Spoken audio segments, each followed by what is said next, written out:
Hello, আসসালামু আলাইকুম। কথা বলছিলাম ডক্টর কণামণি। আজকে আমি এই ভিডিওতে আলোচনা করব দাঁতে ক্যাপ বা ক্রাউন করার পর আমাদের করণীয় কী।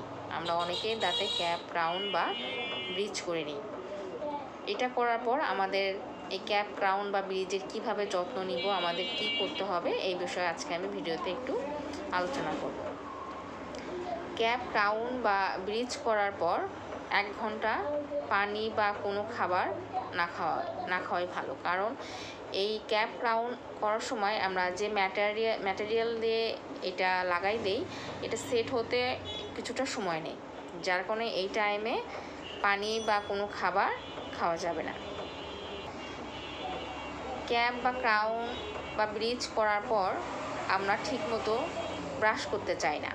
ভাবি যে ক্যাপে যদি ব্রিজ করি, ব্রাশ করি, তাহলে হয়তো বা ক্যাপটা খুলে আসতে পারে বা জায়গাটা দুর্বল হয়ে যেতে পারে, যার কারণে আমরা ঠিকমতো ওই জায়গায় ব্রাশ করতে চাই না। এতে কিন্তু হিতে বিপরীত হয়ে যায়।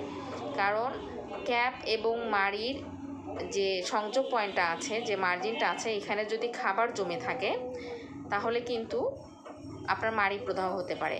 এবং ক্যাপের যে পাশের দাঁতটা আছে, অনেক সময় 2 দাঁতের মাঝখানে যে কন্ট্যাক্ট পয়েন্টটা আছে ক্যাপ এবং পাশের দাঁতের, এটা অনেকটা এই ভেতরে পকেট হয়ে যায়। কারণ এর ভেতরে খাবার জমে থাকে এবং আমরা ফ্লসিং করতে চাই না। ভাবি যে ফ্লসিং করলে হয়তো বা ক্যাপটা খুলে আসবে,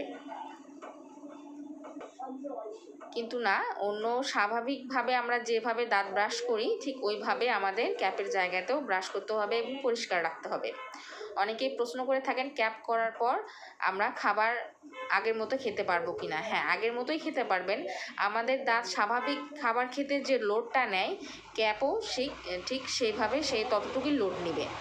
অনেক সময় অনেকেই আছে সুপারি দাঁত দিয়ে ভেঙে ফেলে, এটা কিন্তু ঠিক না। আবার কিছু পেশেন্ট আছে ক্যাপ খুলে নিয়ে চলে আসে যে ক্যাপ খুলে গেছে।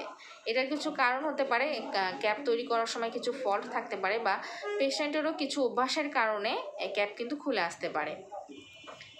কিছু পেশেন্ট আছে, অনেকেই এমন পেশেন্ট পেয়েছি যে চুইংগাম খাওয়ার পর ক্যাপ খুলে নিয়ে চলে এসেছে।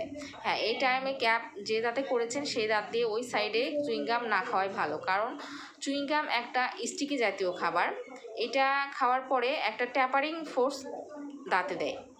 তো ট্যাপারিং ফোর্সটা যখন ক্যাপে হয় তখন ক্যাপটা যে ম্যাটেরিয়াল বা যে সিমেন্ট দিয়ে আমরা লাগিয়ে দিই, ওইটা ভেতরে ভেঙে যায়, যার ফলে ক্যাপটা খুলে চলে আসে।